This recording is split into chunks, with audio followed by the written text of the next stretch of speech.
to start by asking you a question. If I asked you right now, how would you rate your culture?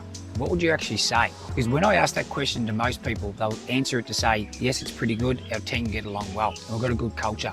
But then I've asked you another question. How consistent has your business been across the last 12 months? And most would say, we've had some inconsistent months. So here's what I figured out. There's actually a cultural problem, not a performance problem. Most businesses think culture is just about having a good vibe, being nice to each other. Maybe a team building day once a year is enough, but that's not culture. That's just being friendly and creating a friendly environment.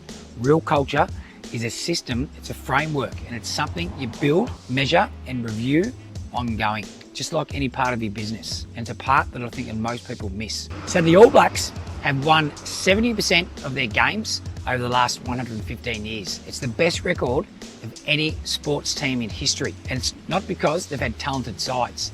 It's because of their cultural framework they run inside the organisation. High performance studies suggest it's not skill, however their ability to connect and drive high performance standards which sets sides like the All Blacks apart. What I want to start by asking you is a question. If I asked you right now, how's your culture? What would you say? So let me tell you about the All Blacks. Over 115 years, as I mentioned, they've won 77% of their games. Think about that. It doesn't happen by accident. It doesn't happen because they just keep finding talented players. It happens because they've got a framework in place that's actually been in place for decades. They talk about their core values that every player knows. It's not just words on a wall, it's real values that drive high performance standards and conversations. It helps them guide decisions. They've got accountability built into it. It doesn't come just from the coach micromanaging the team. It's from the team holding each other accountable to the standards they want to set. So fundamentally, the team drives it. They've got the rituals that actually help them connect. Things they do together and make them a tight-knit unit, not just a group of talented individuals. Then it's the review process they have in place. They're constantly looking at their culture and asking themselves, is it still working? What needs to change? Now, I'm not just saying you need to do the huck up before every sales meeting, but you can use the similar framework to be able to create values. So step number one is creating team connection or getting to know each other. Running this type of program for over 10 years, each time leaders walk through this, they always come back and tell me that they learned so much about the team that they didn't know. And what it does, it helps build trust and to be able to raise standards through your business.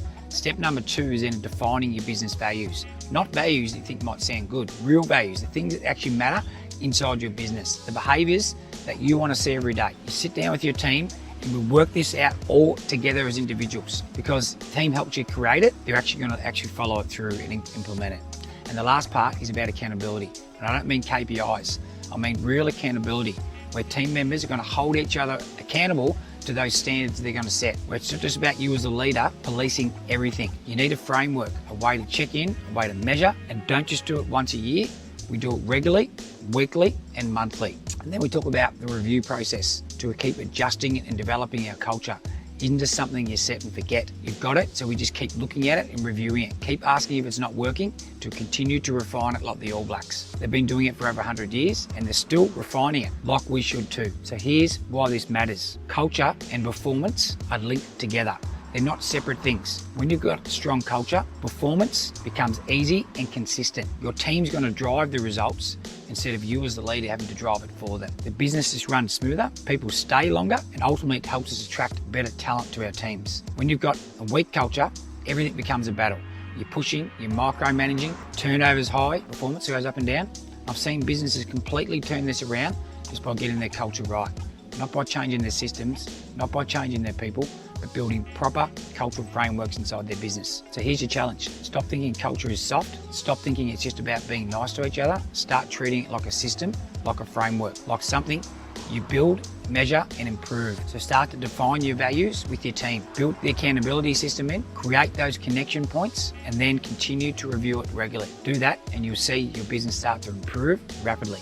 Because culture isn't separate from performance, it's the foundation of it. The All Blacks proved it, and you can too.